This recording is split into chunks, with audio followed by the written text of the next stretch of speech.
morning, good afternoon, and good evening to everyone who joins us from around the world. We're so glad you're here. This is Andrew and Renee. Welcome to the STEC series. Today, we are exploring the history and evolution of anatomy, from the papyrus scrolls of Egypt to the digital scanning of mummies. You know, when I was thinking about this, the word anatomy just brings up this very sterile image in my head. What do you mean by sterile? Well, you picture that plastic skeleton in the corner of a high school biology class, right? Yeah. The one with a missing finger that everyone names Mr. Bones. Exactly. Or you think about a textbook memorizing names like femur and tibia for a test you're going to forget a week later. It feels static. It feels like a map that was finished a long, long time ago. Yes, that is the default setting for most of us. Yeah. We see the body as a solved puzzle. We have these incredible MRI machines and textbooks with, perfect color illustrations. So we assume the journey to get here was just as clean. We assume it was a straight, logical line of progress, a steady march of brilliant people just figuring things out one piece at a time. But digging into the research for today's discussion, wow. The road to understanding our own bodies wasn't a straight line at all. It was messy. Oh, incredibly messy. It's a road paved with stolen corpses, with theological battles, with some really deep ethical nightmares, and on the other hand, some absolute technological miracles. It's deeply human. It is. And that's really the mission for our conversation today. We're not just going to list bones and muscles. I mean, that would just be a lecture. And we don't do lectures. Exactly. Yep. We're going to look at the history of seeing, how the very act of looking inside our own skin fundamentally changed human history. We'll start with the ancient foundations, then get into the absolute Wild West era of body snatching. Which was a massive industry, I was shocked to learn. A huge black market. And then we'll move to the modern frontiers like paleoradiology, where we can see inside a sarcophagus without opening it. And we have to spend a lot of time on the ethical implications of all this because, so much of what we know came from people who did not consent to become our teachers. That's the core tension, isn't it? The miracle of the knowledge versus the cost of getting it. Okay, so let's frame this. We'll start with the foundations, what we think we know about how this all began. Then we'll move into the active debates where things get controversial. Very controversial. Then we'll hit the frontiers of new technology and finally wrap up with the really heavy implications for society. Sounds like a plan. Great. So foundations. The first thing that jumps out from the research is this massive contradiction right at the start of human history. On one hand, humans are, we're an incredibly curious species. We're obsessed with ourselves. We are. We've always wanted to know what makes us tick. But for thousands of years, we've barely had a clue what the inside of a person even looked like. Why? It's what you could call the tension between the universal curiosity and the universal taboo. The universal taboo? Yes. Everyone is curious. You poke your own arm, you feel a bone under the muscle, you wonder what it looks like, how it connects. But almost every single ancient culture, we're talking Greece, Rome, China, early Europe, had incredibly strict taboos against cutting open the dead. Why was that so widespread? It was almost always tied to the afterlife. There was this idea of the sacredness of the skin, of bodily integrity. The body was a vessel, and you needed that vessel intact for your journey to the next world. Right. It makes sense. You don't want to show up in the afterlife in pieces. Precisely. So for millennia, the interior of the human body was a forbidden landscape. It was a complete black box. You understood the inputs, food, water, and you saw the outputs. But the machinery inside, that was a total mystery. So if you can't cut anyone open, and you obviously don't have x-rays, how do you learn anything at all? Are you just guessing? For a very long time, yes, you're mostly guessing, or you're relying on what we could call incidental anatomists. Incidental anatomists, that sounds accidental. It was, largely. These were people who learned something about anatomy, not because they set out to study it scientifically, but because their job just forced them to see it. Think about a butcher. Okay, right. If you're breaking down a pig or a sheep every day, you know where the heart is, you know what a liver looks like, what the intestines look like. And because mammals share so much of their basic biology, butchers actually had a pretty good working knowledge of organs. They just assumed, a human is probably similar inside. And who else? Well, soldiers and field medics. The battlefield as a classroom. Grim. Very grim, but true. If a soldier takes a spear wound or a deep sword slash, the interior is suddenly violently revealed. A medic in 500 BC might see a lung or a beating heart or a torn muscle. So they were seeing inside the black box. In fragmented, chaotic glimpses, yes. But they weren't taking notes and drawing diagrams. They were just trying to stop the bleeding. It was trauma-based learning. So it's very piecemeal knowledge. Exactly. Or you have priests in some cultures interpreting the entrails of sacrificed animals. They're looking at a sheep's liver to predict the future, not to understand physiology, but they're still seeing the anatomy. Which brings us to ancient Egypt. Now, this is where I always assumed it all started. I mean, they're famous for mummification. They were literally pulling organs out of bodies thousands of years ago. They must have known everything. It's a very logical assumption to make, but it's actually one of the great paradoxes in the history of science. How so? We have these incredible texts, like the Edwin Smith Papyrus from around 1550 BC, or the Edwin Smith Papyrus from 1600 BC. They show the Egyptians clearly knew about the heart, the major blood vessels, the liver, the kidneys. But here's the key. The mummification process was a religious ritual, not a scientific investigation. So the person doing the embalming wasn't a doctor. No, strictly speaking, he was a priest, an embalmer. Think about the process they followed. They were handling the liver, the lungs, the stomach, the intestines. They were cleaning them, drying them out with natron salts, and carefully placing them into special containers called canopic jars. They had the organs literally in their hands. Literally in their hands. But they weren't studying them. They weren't asking what they did. No, because their goal was ritual preservation for the afterlife. The question wasn't, how do these kidneys filter blood? The question was, how do I preserve this organ so the deceased can use it in the field of reeds? They were preserving the hardware without ever trying to understand the software. And the specific detail about how they treated the heart versus the brain really highlights this. I remember learning this as a kid and being completely grossed out. The brain. Yes. They just treated it like garbage. They did. To the Egyptians, the brain was just cranial filler. They thought it was a type of marrow that produced mucus. It had, in their view, no important function whatsoever. So what did they do with it? During mummification, they would take a long, hooked tool. They'd break the ethmoid bone, which is a very thin bone deep inside the nose, and just push the tool up into the cranium. Oh, wow. Then they'd whisk the brain into a slurry and just pull it out through the nostrils. And just threw it away. Usually, yes, it was discarded. But the heart was completely different. The heart was sacred. Because you can feel it, right? It beats faster when you're scared or excited. It feels like the center of things. That's exactly it. They recognized the heart as the center of the blood supply, which was a massive insight for the time. But they also believed it was the seat of the soul. It was the center of intellect, emotion, and memory. They thought you did your thinking with your heart. So they left it in the body. Almost always, yes. While every other major organ was removed, the heart was carefully left inside the chest cavity. You needed it for the afterlife. For the weighing of the heart ceremony.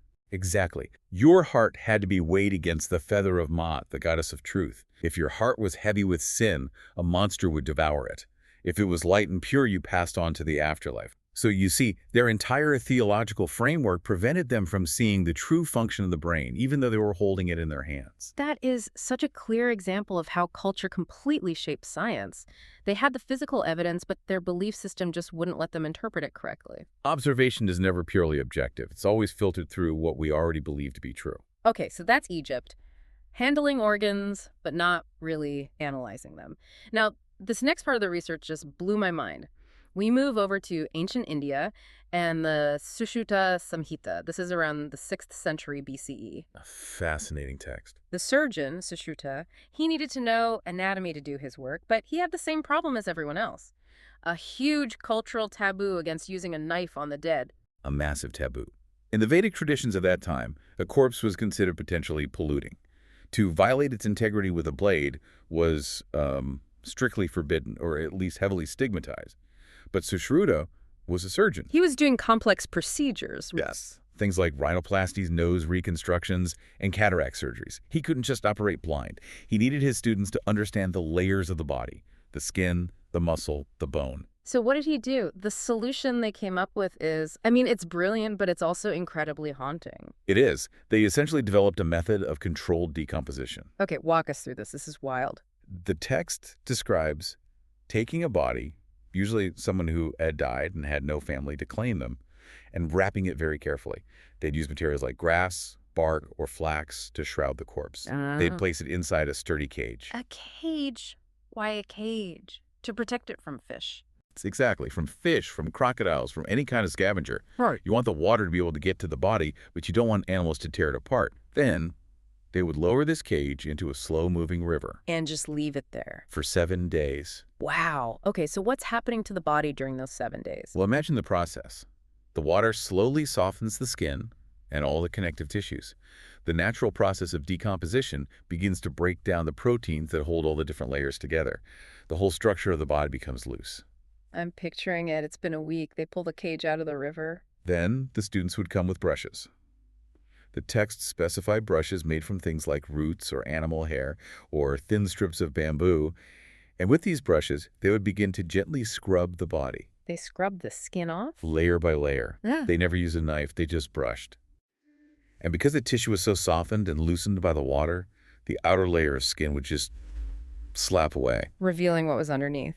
Precisely. Revealing the fascia. Then they would gently brush away the fascia to see the muscles. Then they could brush away the muscle fibers to see the blood vessels.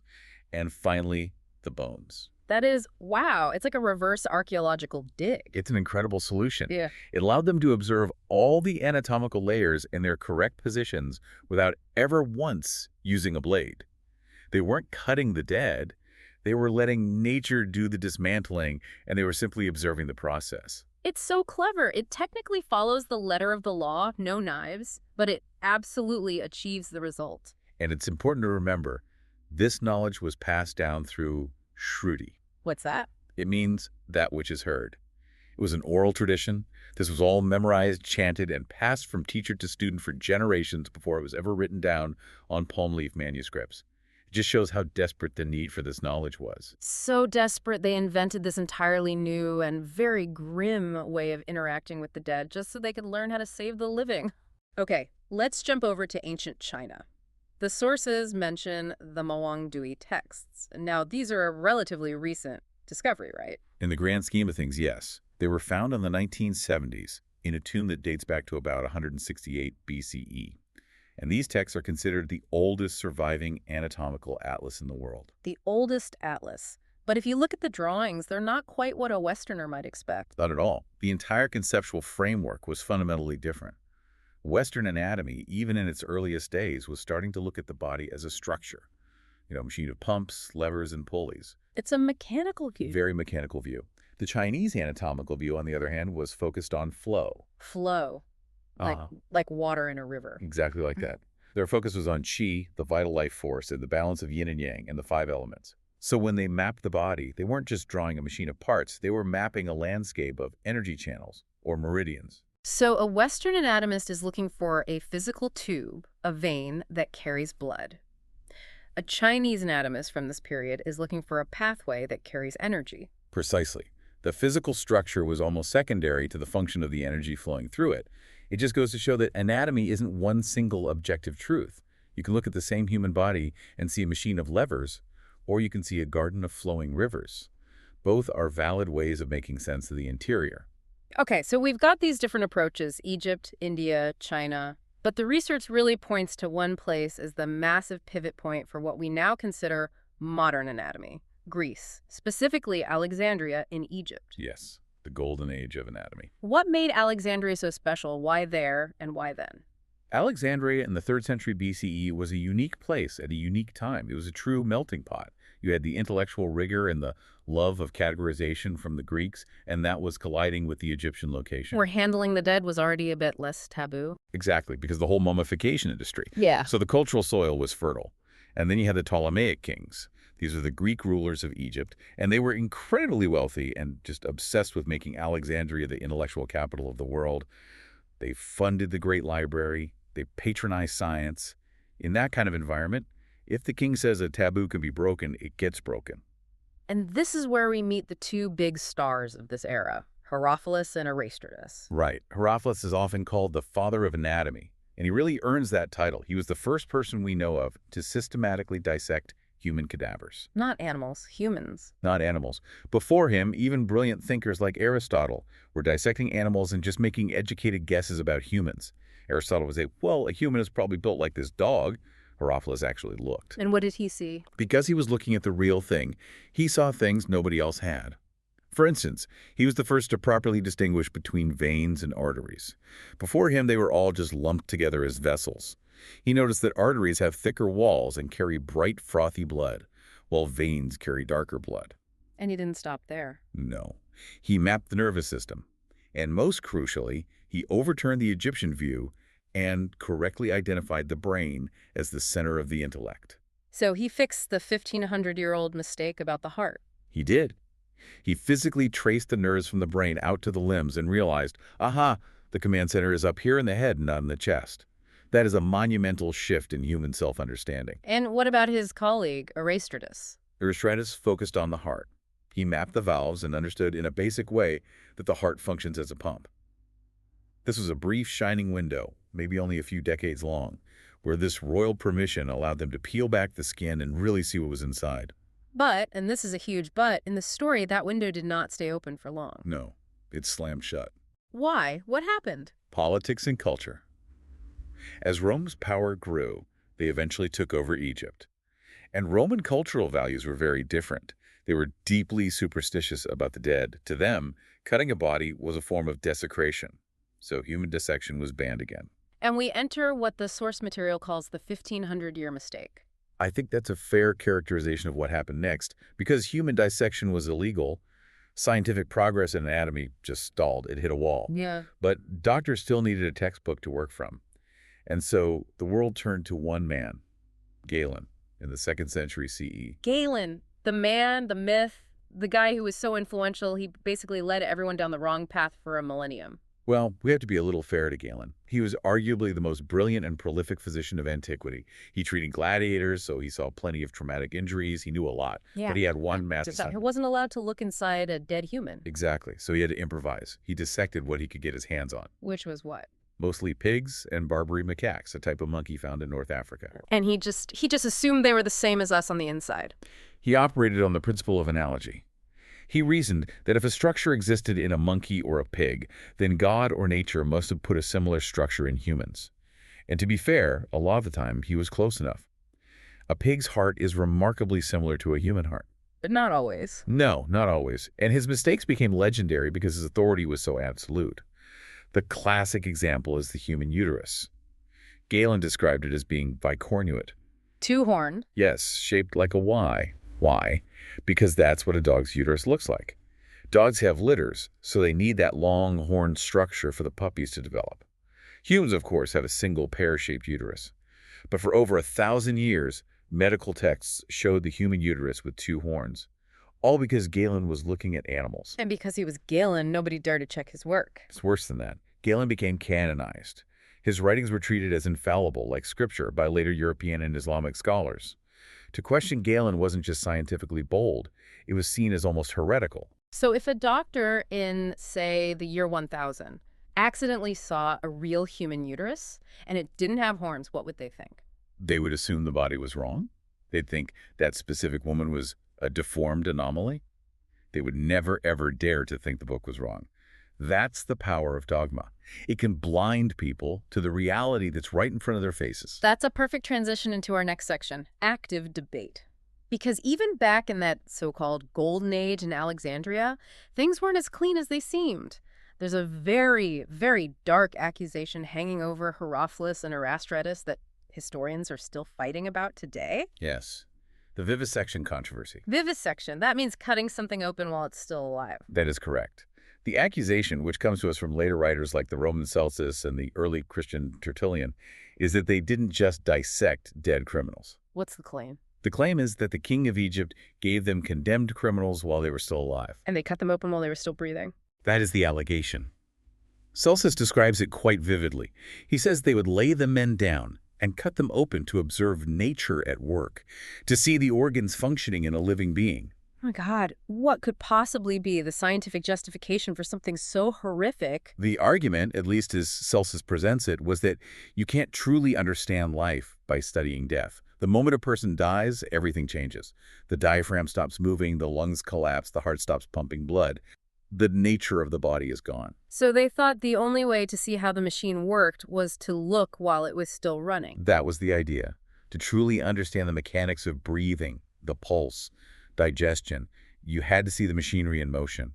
Celsus himself called it cruel, but argued that the suffering of a few guilty criminals was worth the benefit to countless innocent people in the future who would be saved by this new medical knowledge. It's an extreme utilitarian argument. The most extreme. But is it true? Did they actually do this? That is the active debate.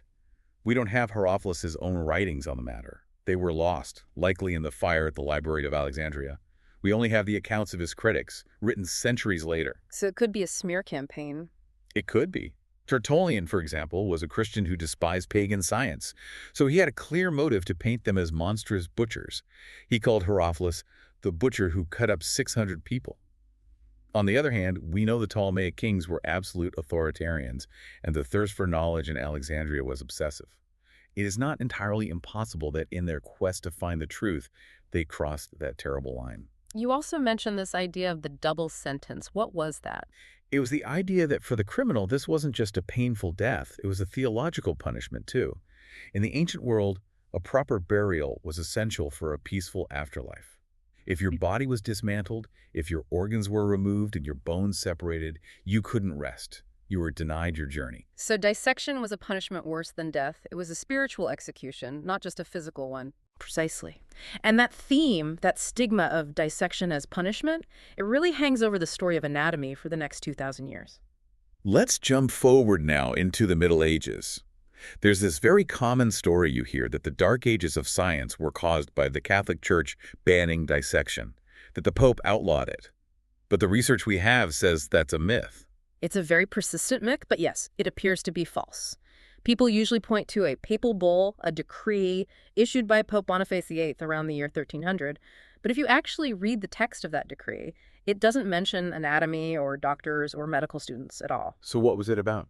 It was about boiling bodies. Boiling bodies. Yes, it was the era of the Crusades. You had European noblemen and knights dying in the Holy Land.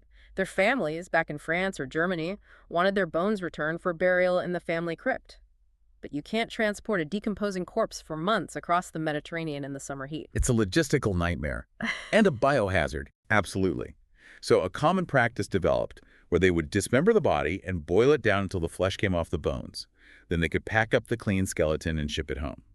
The Pope found this practice of boiling bodies to be grotesque and disrespectful, so he banned it. So he was regulating funeral practices for crusaders, not medical schools in Italy. Exactly. But later historians, particularly during the Reformation and the Enlightenment, misinterpreted this ban as an attack on all science. In reality, the real reasons for the lack of dissection were the social stagnation of the time and, as we discussed, that crushing reliance on Galen's texts. But that eventually breaks. We get to 1315 and a man named Mondino de Luzzi in Bologna. This is seen as the Great Revival. It is. Mondino performs the first sanctioned public dissection in Europe in centuries. But even then, the way it was done tells you everything about the hierarchy of knowledge. Mondino didn't get his hands dirty. How did it work? You have to picture a kind of theater. Mondino the professor would sit in a high chair, a cathedra, almost like a throne. He'd be reading aloud from Galen's book, in Latin. He was the voice of authority. And who was doing the cutting? Down at the dissection table, you'd have a low-status assistant, often a barber surgeon, a guy who knew how to use a blade but was usually illiterate. He was the sector. And standing next to him was a demonstrator who would point to the parts of the body with a stick, as Mondino named them. So the professor is reading the map, but he's not even looking at the territory. Exactly. And here's the kicker. If the barber cut open the abdomen and the stomach looked different from what Mondino was reading from Galen's text, they would trust the book, not their own eyes. They would trust the book. Mondino would scold the barber for cutting improperly or declare that the corpse itself was a deformed specimen. The text always remained the ultimate authority over the physical reality. It took a long time for the actual anatomist, the professor, to step down from his chair and pick up the knife himself. Centuries. But once that happened, once you get to figures like Vesalius in the 1500s, who started saying, I don't care what Galen wrote, I need to see this for myself, the whole game changed. The demand for bodies to dissect just skyrocketed. And this leads us directly into the most gruesome chapter of this entire story, the supply chain crisis. It was a simple, brutal economic problem of supply and demand. By the 18th and 19th centuries, medical schools in places like Edinburgh, London, and Philadelphia were booming. To become a licensed surgeon, you had to dissect a human body. It was a requirement. But where do you get the bodies? The law was still that you could only use the bodies of executed murderers, right? Yes. In the UK, the Murder Act of 1752 made dissection part of the official punishment for murder. You'd be hanged, and then your body would be publicly dissected. But here's the problem. People just weren't murdering each other often enough to supply the schools. That sounds like a good problem for society, but a bad one for the medical schools. A terrible one for the schools. You might have 500 students in Edinburgh needing a body each, but only a few dozen executions in a year. This huge imbalance created a lucrative black market. And that's when we see the rise of the resurrectionists. The body snatchers. And this wasn't just a couple of ghouls with a shovel. This became an organized criminal enterprise. Gangs would have lookouts at hospitals. They knew who was dying and where they were being buried. They'd wait for the funeral to end, let the mourners leave, and then that very night, they would go to work. How did they do it so quickly? Did they have to dig the whole grave back up? No, that would take too long. Right. They had it down to a science. They would dig a single narrow shaft down to the head of the coffin. Then they'd use a crowbar to break open the lid, put a rope or a hook around the corpse's neck or under its arms, and just winch it out. Like pulling a tooth. Exactly like that. Yeah. They could clear out a fresh grave in under an hour. They'd strip the body naked because stealing the corpse was only a misdemeanor. But stealing the clothes or the coffin was a felony and delivered to the back door of the anatomy school. And the doctors just paid them cash, no questions asked. Questions asked. They needed the material. But this entire grotesque system reached its absolute lowest point in Edinburgh in 1828 with two men named Burke and Hare.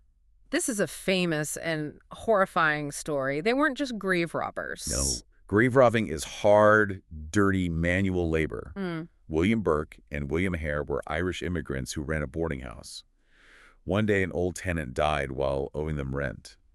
To get their money back, they decided to sell his body to a very famous local anatomist, Dr. Robert Knox. And Knox bought it. He paid them over £7. It was a huge amount of money back then. It was like months of wages for them. It was easy money. And a light bulb went on, they thought. Why bother waiting for people to die of natural causes? So they became murderers to create their own supply. Their lodging house became a death trap. They would lure in vulnerable people travelers, the elderly, prostitutes.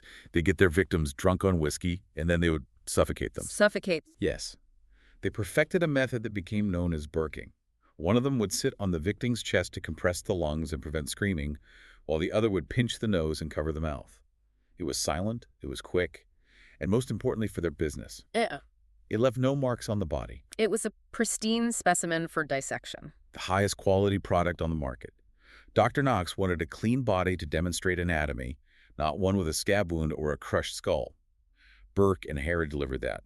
They murdered at least 16 people before they were finally caught. And what about the doctor, Robert Knox? Did he know? He always claimed total ignorance. But you have to ask yourself, these two men kept showing up every few weeks with a perfectly fresh, often still warm body that had no obvious cause of death. He had to have known something was deeply wrong. But he chose to turn a blind eye for the sake of science. The Burke and Hare scandal was so huge, it forced the government to act. This leads to the Anatomy Act of 1832. And this is often framed as the great solution, the great compromise. But looking at it, it just feels like they shifted the victimization from the murdered to the poor. That's a very accurate way to put it. It was essentially a class war masked as medical reform. The government realized they couldn't stamp out the demand for bodies. So, to end the grave robbing and the murdering, they had to create a new legal supply. The Anatomy Act gave the state the power to take all unclaimed bodies. And how did they define unclaimed? If you died in a state-run institution, a workhouse, a prison, a debtor's asylum, and you had no family with enough money to claim your body and pay for a proper funeral within a few hours, your body now belonged to the state, and the state gave it directly to the anatomy schools. So if you were poor, you were dissected. If you were rich, you were buried. Correct. The system became known as dissection for destitution. It effectively criminalized poverty, even in death. The poor became absolute terrified of the workhouse, not just because it was a horrible place to live, but because they knew if they died there, their body would end up on a slab. It solved the supply problem for science, but ethically, it was a catastrophe. It's just such a heavy legacy. The very foundation of modern medicine is built on the bodies of the most vulnerable people in history. It is, and it's something we have to acknowledge and never forget. Let's fast forward now, because the source material takes this really sharp turn here into the future. We are finally entering an era where we can solve that ancient problem. To see, you must destroy. Yes, we're entering the era of frontiers, and specifically the era of paleoradiology. Seeing without cutting. Exactly. For thousands of years, if you wanted to know what was inside a mummy, you had one option: unwrap it, peel off the bandages, which destroys the very artifact you're trying to study and desecrates the body. And we have CT scans, MRI, and a new technique called phase contrast CT. Okay, break that down for us. Most of us know what a CT scan is. It's like a 3D X-ray. What's different about phase contrast? A standard CT scan measures absorption, how much of the X-ray is blocked by dense material like bone. It's great for skeletons, but soft tissue like dried skin or desiccated organs, it all just looks like a gray, indistinct blur. Phase contrast is different. It measures how the X-rays refract or bend as they pass through materials of slightly different densities. Like how light bends when it goes through a glass of water. Precisely that principle. It is incredibly sensitive to tiny variations in soft tissue.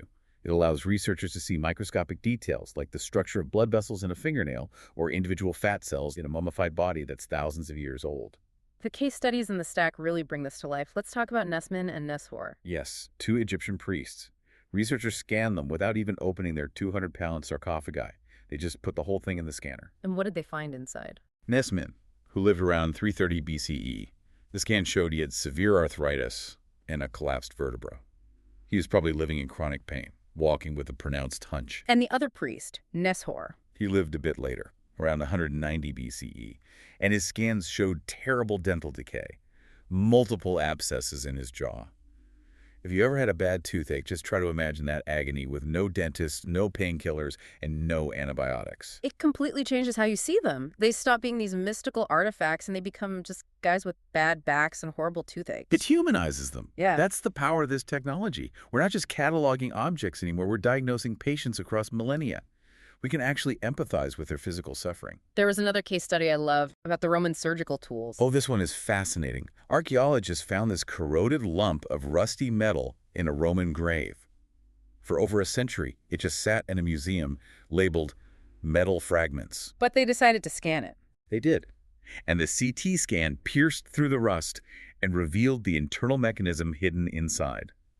It was a sophisticated surgical handle with a socket design that allowed different blades to be swapped in and out. Like an ancient X-Acto knife. Exactly.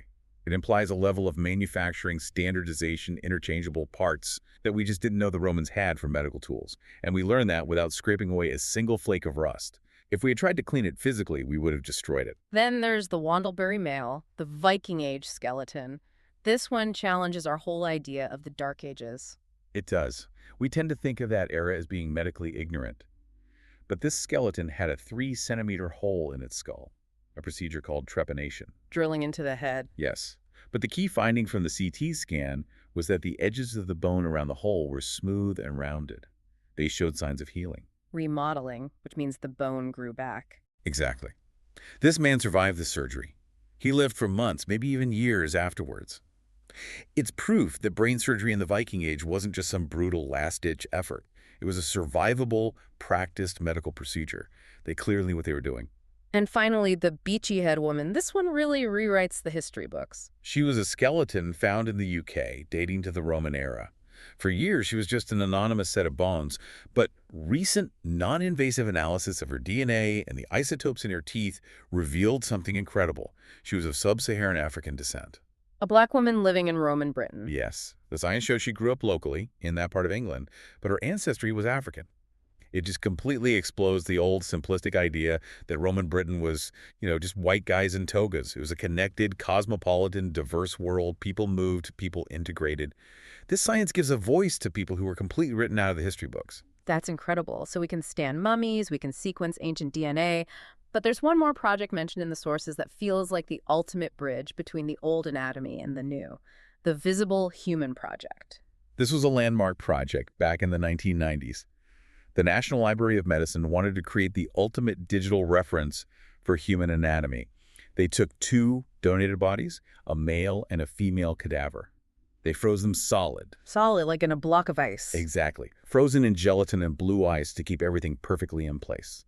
And then they used a heavy-duty cryosectioning blade. And they sliced them like deli meat. Even thinner, millimeter by millimeter from head to toe. And after every single slice, they took a high-resolution digital photograph of the cross-section, thousands and thousands of images. Which they then stacked together digitally. Yes, they created the first complete 3D, fully explorable digital avatar of the human body. You can use software to fly through the arteries. You can peel away the muscles to see just the nervous system. In a way, it's the ultimate dissection. They had to completely destroy the physical body, shave it away to nothing, in order to make it immortal as data. That's a very poetic way to put it. Those two individuals are now the most studied human bodies in history. They exist on servers in every medical school in the world. But this brings us right back to the heavy questions. We can't talk about the ethics of anatomy without talking about the 20th century. We talked about grave robbing, but the stain from that century is even darker. We have to move into the implications, and we have to talk about anatomy under the Third Reich. The Pernkopf Atlas. I had never even heard of this before preparing for this, but apparently it's famous among surgeons. It is infamous. Edward Pernkopf was an Austrian anatomist and an ardent, high-ranking Nazi.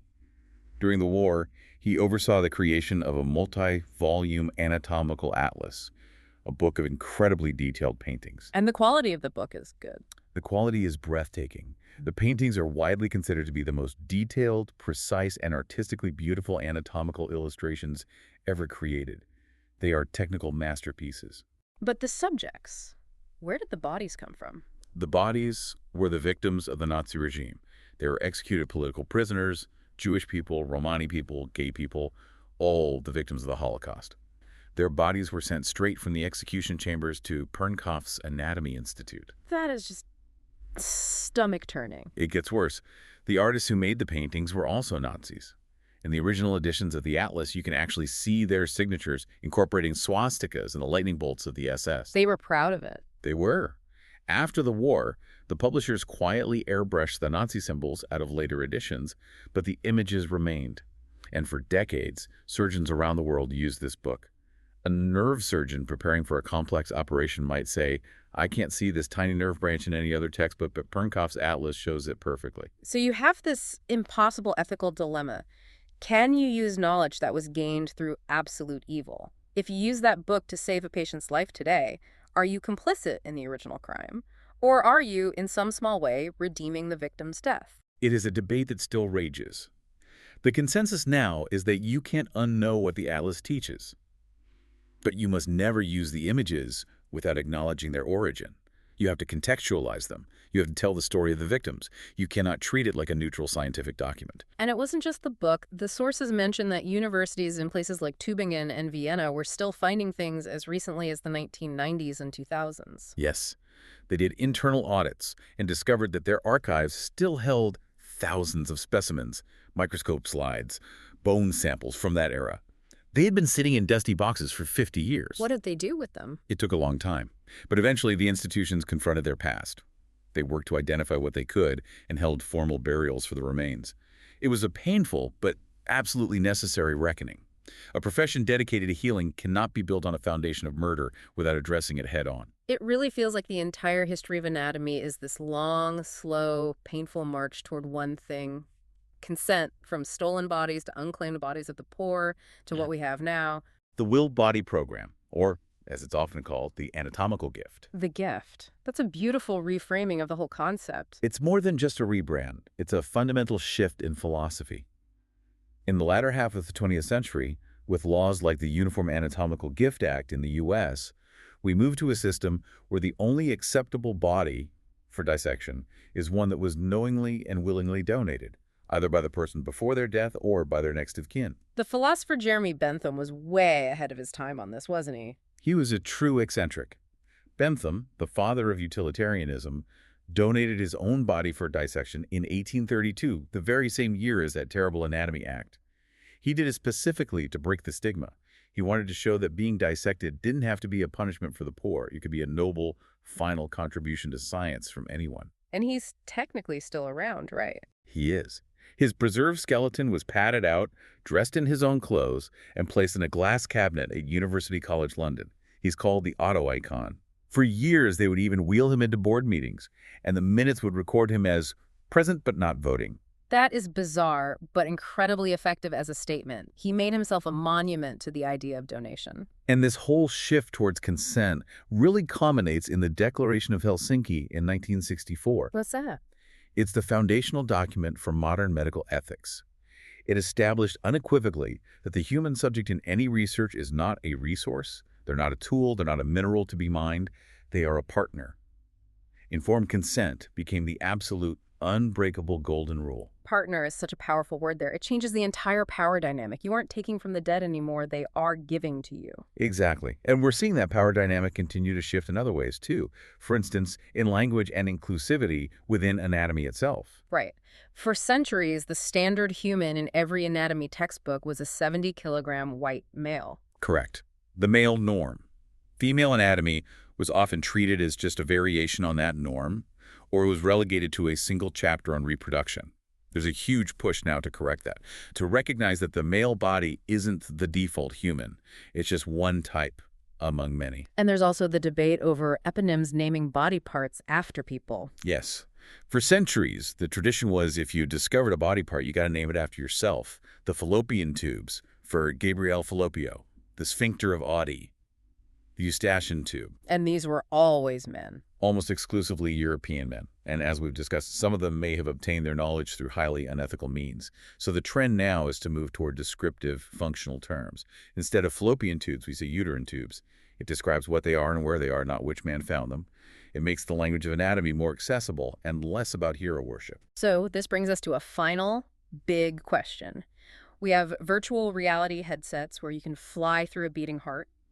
We have the Visible Human Project. We have 3D printers that can create perfect anatomical models that even bleed realistically. Do we even need cadavers anymore? Can't we just spare the dead and do it all digitally? This is the silent teacher debate, and it's a very active one. Some medical schools are moving to a fully digital curriculum. It's cleaner, it's cheaper, you don't need a mortuary. But many anatomists, and I tend to agree with them, argue that you lose something absolutely vital if you get rid of the cadaver. What do you lose? A digital model is perfect. That's the problem. It is perfect. You lose the variation. A computer model shows the artery exactly where the textbook says it should be. In a real human body, it might be an inch to the left. It might have an unusual branching pattern. Real life is messy. A surgeon needs to be prepared for that messiness. Exactly.